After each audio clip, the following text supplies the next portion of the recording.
June 11, 1944, Task Force 58, Majuro ATL, Marshall Islands.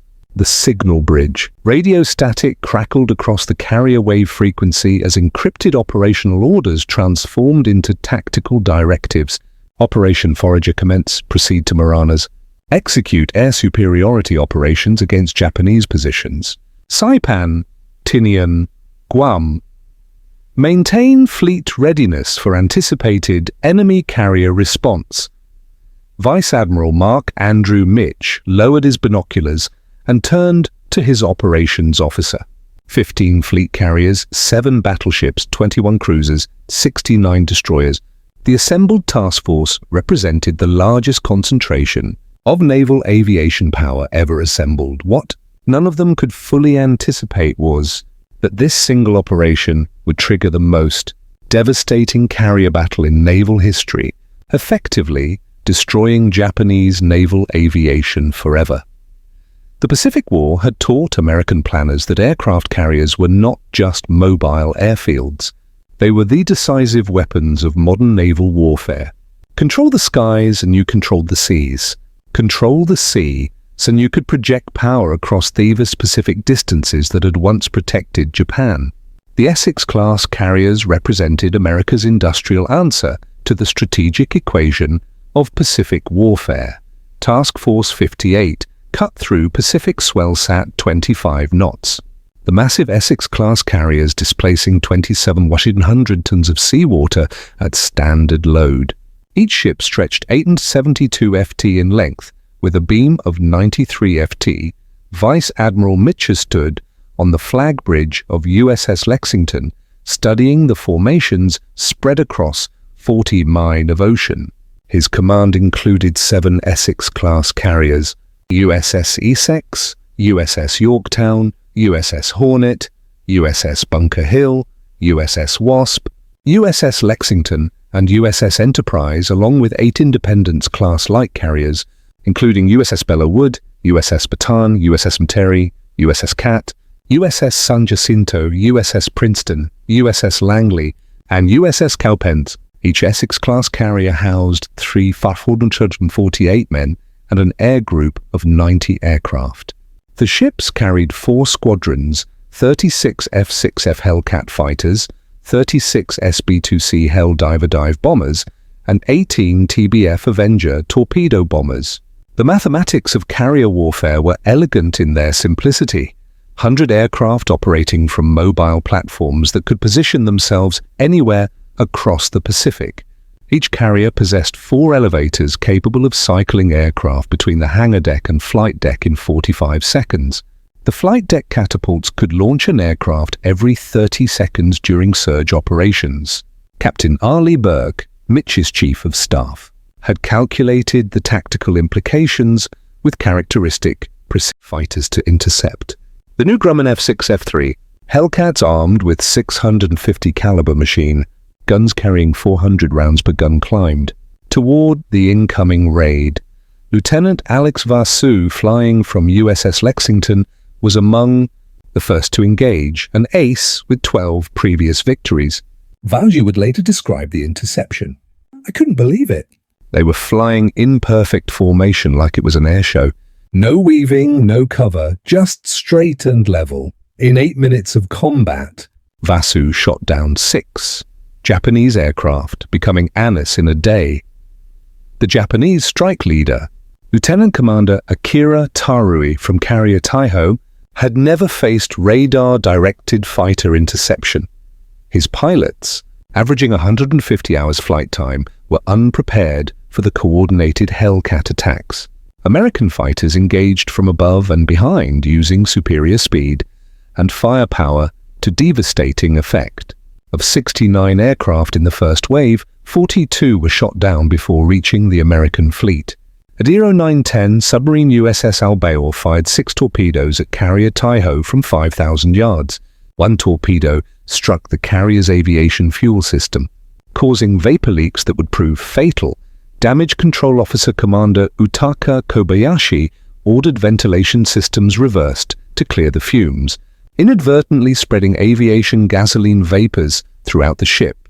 The second Japanese strike wave, 128 aircraft strong, arrived at 1,000 hours.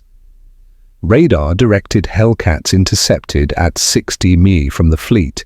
Lieutenant Commander Charles Brewer, leading VF-15 from Essex, described the engagement. It was like a training exercise. They flew straight into our guns without taking evasive action. My wingman asked if we were really in combat. 97 Japanese aircraft were destroyed in the second wave. American anti-aircraft, fire-directed by Mark 37 gun directors, with radar ranging, created a wall of steel around the carriers. The new proximity-fused shells detonated within lethal range of aircraft without requiring direct hits. Japanese pilots who survived would report that American ships seemed surrounded by an impenetrable shield of explosions. At 12:20, submarine USS Kavala put 4 torpedoes into veteran carrier Shukaku. Captain Hiroshi Matsubara ordered counterflooding, but the damage was catastrophic. Shukaku had survived Coral Sea and Eastern Solomons, but 9 months of constant operations without proper maintenance had weakened her damage control capabilities. Aviation fuel leaked from ruptured tanks. Electrical systems failed. Hours later, Shukaku sank with 263 men. The third Japanese wave of 47 aircraft launched at 1,000 reached the American fleet at 1,300. Only 7 returned to their carriers. Fighter pilot Enin Kanayoshi Muto, one of the few survivors, would later testify, "The American fighters were everywhere, above us, beside us, behind us. Their tactics were perfect. We never had a chance." Admiral Ozawa, unaware of his mounting losses, ordered a fourth strike of 82 aircraft at 11:30. Confused by poor communications and navigation errors, this wave split into 2 groups. One group of 33 aircraft flew north and found nothing. The other 49 aircraft encountered task group 58.2. American Hellcats destroyed 30 aircraft in 12 minutes. At 14:52, a massive explosion destroyed carrier. Interception was perfect. Their pilots displayed overwhelming superiority in every aspect of air combat.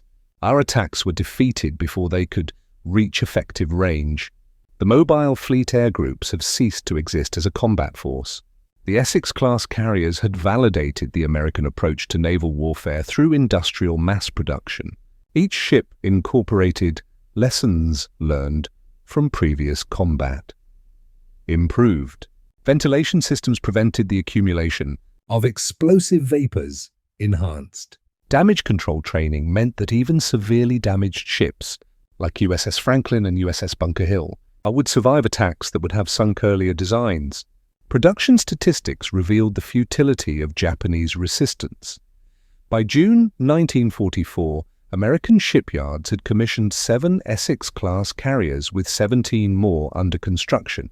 The Newport News Shipbuilding Company alone was launching 1 carrier every 6 months. Total construction time had been reduced to 14 months through standardized components and assembly line techniques. The technological gap was equally decisive.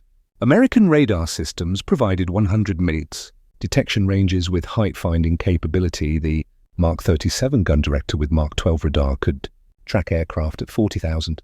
YDVT proximity fuses increased anti-aircraft lethality by 3% combat information centers, coordinated defensive efforts with unprecedented efficiency. Japanese technology remained frozen at 1941 levels. The Zero fighter, revolutionary at war's beginning, had received only minor improvements.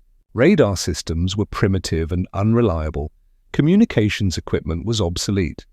Most critically, Japan lacked the industrial capacity to incorporate combat lessons into new designs.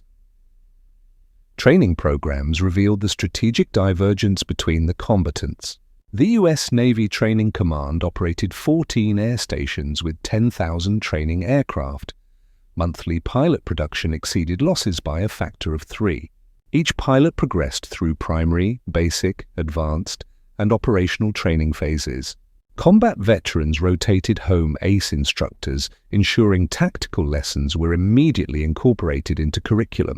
Japanese training had collapsed into abbreviated programs producing marginally qualified pilots. The Okuran program, which had produced elite naval aviators before 1942, was reduced to teaching basic flying skills advanced. Combat training was eliminated due to fuel shortages. Formation flying, gunnery practice, and navigation training were minimal or non-existent. The human cost was staggering. Of the 450 Japanese aircrew lost in the Philippine Sea, most were irreplaceable veterans with over a year of combat experience. Their loss meant that institutional knowledge of carrier operations died with them. The survivors lacked the experience to train replacements or develop new tactics. American personnel policies ensured continuity of experience. Combat tours were limited to preserve veteran pilots. Rotation policies meant that every squadron contained a mixture of veterans and newcomers. Experienced pilots were assigned to training commands after completing combat tours. This systematic approach to human resource management proved as decisive as technological superiority. By October 1944, when the Imperial Japanese Navy made its final gambit at Leyte Gulf, the carrier force that had stunned the world at Pearl Harbor no longer existed. 4 carriers sailed with Admiral Ozawa's a sacrificial decoy force carrying only 108 aircraft with half-trade pilots. The engagement off Capiano was less a battle than an execution. American carrier aircraft sank all 4 Japanese carriers while losing only 10 aircraft. The Essex-Class carriers would continue operations throughout the Pacific War, but their greatest victory had already been won. In 2 days over the Philippine Sea, they had achieved what 3 years of grinding attrition had failed to accomplish: the completed destruction of Japanese naval aviation as an effective fighting force. Admiral Chester Nimitz's assessment was characteristically understated.